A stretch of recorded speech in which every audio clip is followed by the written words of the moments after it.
le troisième masque, le masque que nous appelons blâmeur. Je ne suis pas OK, mais c'est à cause de toi.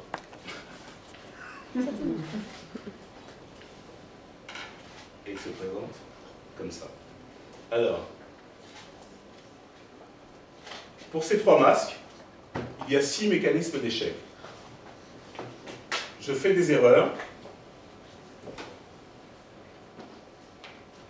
et j'attends passivement, sont liés au masque du géniard. Je surcontrôle et je pars en croisade, sont liés au masque de l'attaquant. Et manipuler et blâmer sont liés au masque du blâmeur.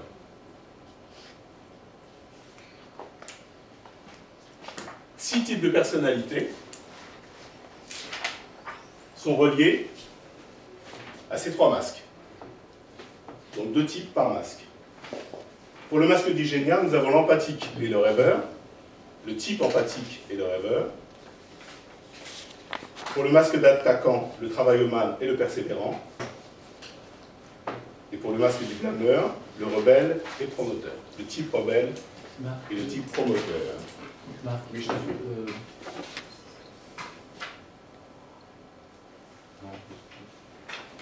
Ça va te revenir. Quand ça te revient, tu m'en parles. Je suis prêt à t'écouter, d'accord? Alors, pour chaque type de personnalité... c'est joli, là. Attends, Marc, là, tu viens sur le truc. Là, ça fait 3 fois que je reprends mes notes. François, regarde. Je ne connais pas du tout. Tu parles des dynamiques de 2e degré, tu es sur le 1er degré, les masques. Alors, François, si tu veux bien, regarde. Je vais donner la définition pour le 1er degré de stress et pour le 2e degré de stress et te dire quelles sont les attitudes qui sont employées à ce moment-là, d'accord? Qui sont adoptées à ce moment-là. Alors, pour le type empathique,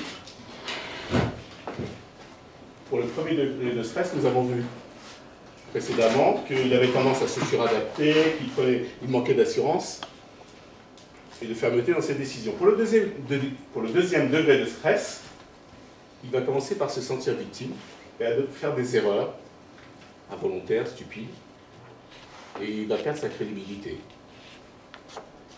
Ça peut être Jean-Loup, si tu m'entends. Hier, Jean-Loup qui fait tomber le tableau sur la machine à café, qui explose 3 ou 4 tasses, même plus. Ça peut être ça, une erreur, pour le type empathique. Ça peut être aussi, tu m'as demandé de faire le tableau Excel, là, et je me sens pas, je sais pas, je maîtrise pas du tout Excel. Tu te rappelles, la dernière fois, déjà, j'avais fait plein d'erreurs, donc là... Tu peux demander à Chantal, elle assure avec ça, d'accord? Ne t'attendez pas, parce que je me sens pas bien. Masque du génial pour le type empathique.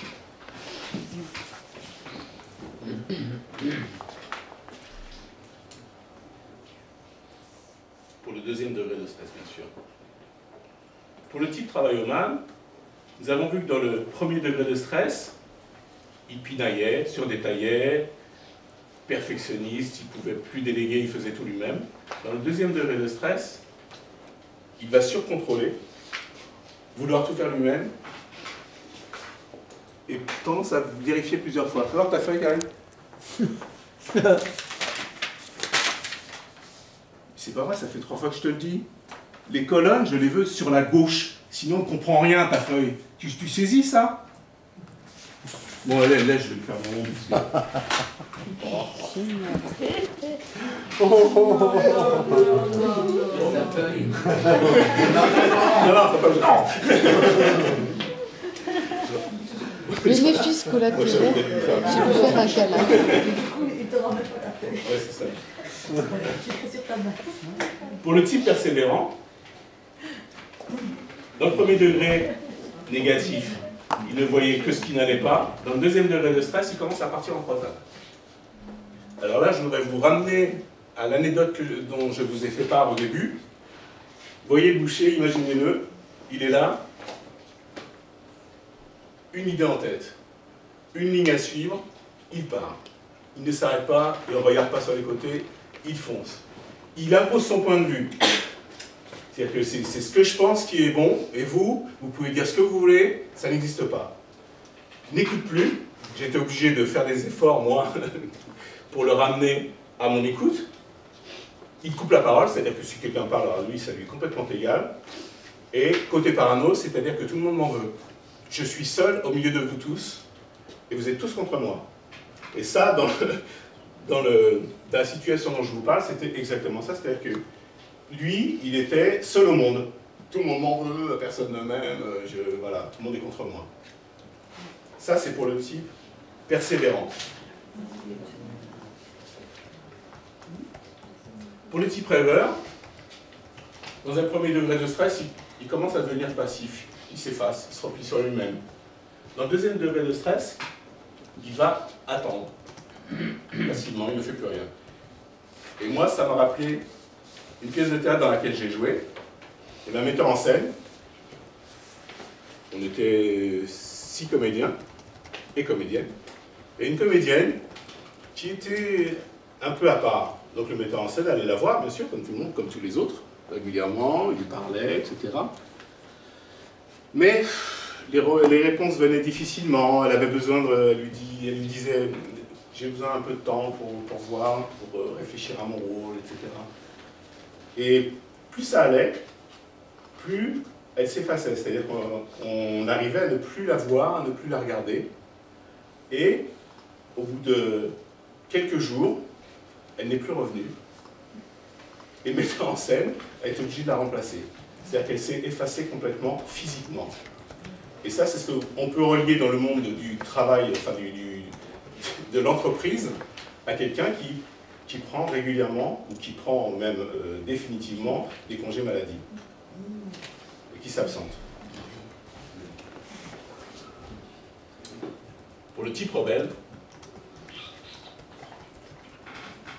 dans un premier degré, on a vu qu'il soupirait, il comprenait tout. Oh, je ne comprends plus rien, etc. Non, pas etc. Il ne comprend plus rien, il commence à ramer. Comme je l'ai fait tout à l'heure, c'est un bel exemple. Deuxième degré de stress. Qu'est-ce qui se passe? Merde.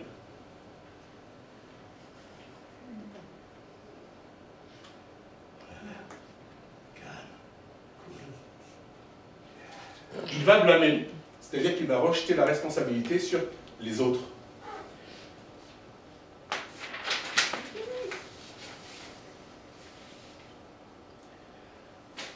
Karine, ils sont où les feutres là? Je t'avais dit que j'en avais besoin. Où tu les as mis? Franchement. Là, non mais t'es censé être mon coach et tu me plantes. Je suis ridicule devant tout le monde là. C'est vraiment lourd à force. Hein. C'est un jeu. Hein. Oh ma carte. Voilà ce que pourra faire le type rebelle lorsqu'il est au second degré de stress. Pour le type promoteur, dans le premier degré de stress, les gens dépendants, ça l'énerve. Parce que lui, il fait tout de lui-même. La motivation est interne. C'est pas son problème, débrouillez-vous les autres. Dans le deuxième degré, il va commencer à manipuler les personnes. Prendre des risques qui peuvent être dangereux pour lui et pour les autres. Faire son cow-boy. D'accord. Viens, je t'attends au milieu du champ là-bas. Ça peut être, pour le promoteur, un ami, beau gosse, qui multiplie les conquêtes. Alors les filles elles tombent à ses pieds. Et il ne se protège jamais. Sexuellement parlant, je parle. Il pourrait se protéger de la pluie. Voilà. Et quand je lui pose la question, je lui dis, mais